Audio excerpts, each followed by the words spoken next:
The sun is throwing cosmic temper tantrums again, and this time, it's messing with airplanes, radio signals, and maybe even the way we think about technological safety. And this is the part most people miss. These space weather events aren't rare sci-fi plotlines. They're becoming more frequent and more disruptive.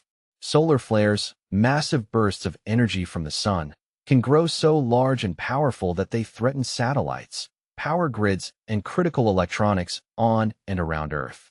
In extreme cases, scientists warn that a truly gigantic solar superstorm could cripple large parts of our satellite network and other space-based systems, with knock-on effects for navigation, communication, and even financial infrastructures on the ground.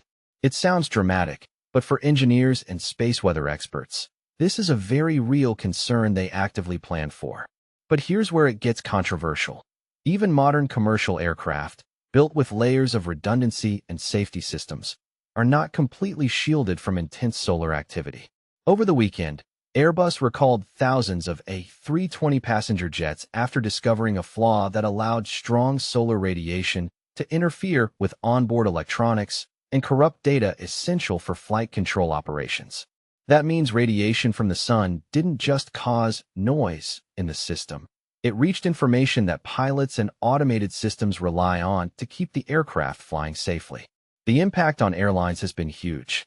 The A320 is the world's most widely delivered passenger jet, a workhorse of global aviation used by many carriers for short and medium-haul routes. One notable example is Avianca in Colombia, which reported that roughly 70% of its fleet was affected by this issue, forcing it to reshuffle operations and deal with serious disruptions.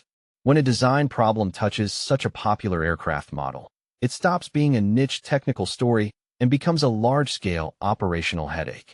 And this is the part most people underestimate. The sun is expected to stay unusually active for years to come. Scientists tracking the solar cycle warn that the frequency and intensity of solar storms may remain elevated for several decades, increasing the chances of more flares, more geomagnetic disturbances, and more technological vulnerabilities being exposed. In other words, this might not be a one-off event, but a preview of recurring challenges for aviation, satellite operators, and even everyday services that depend on space-based infrastructure. A fresh example of this growing activity unfolded just last night. Earth was struck by a new solar flare that kicked off another round of geomagnetic excitement, and it may only be the beginning. Multiple additional flares appear likely in the near term, and at least one coronal mass ejection, a huge, fast-moving cloud of magnetized plasma launched from the sun, is also on the way. These events often travel through space and can slam into Earth's magnetic field, triggering storms that ripple through our atmosphere and technology. To understand what makes these episodes so disruptive, it helps to break down what a coronal mass ejection actually is. Think of it as the sun hurling a giant bubble of charged gas, threaded with magnetic fields, out into space at high speed. These ejections are sometimes launched alongside solar flares, which are intense bursts of radiation produced when twisted magnetic loops on the sun's surface suddenly snap and reconnect, like overstretched rubber bands breaking. When that happens, huge amounts of energy are released in a very short time. One recent flare was particularly surprising because it came from a sunspot that initially looked harmless. Observers watching the sun's northern hemisphere had classified this spot as relatively quiet, until it suddenly erupted, proving that even calm-looking regions can unleash powerful outbursts. The resulting flare ionized parts of Earth's upper atmosphere, changing how radio waves travel and causing a radio blackout over Australia. For pilots, ship captains, and radio operators who rely on high-frequency communications, that kind of sudden outage is more than an inconvenience.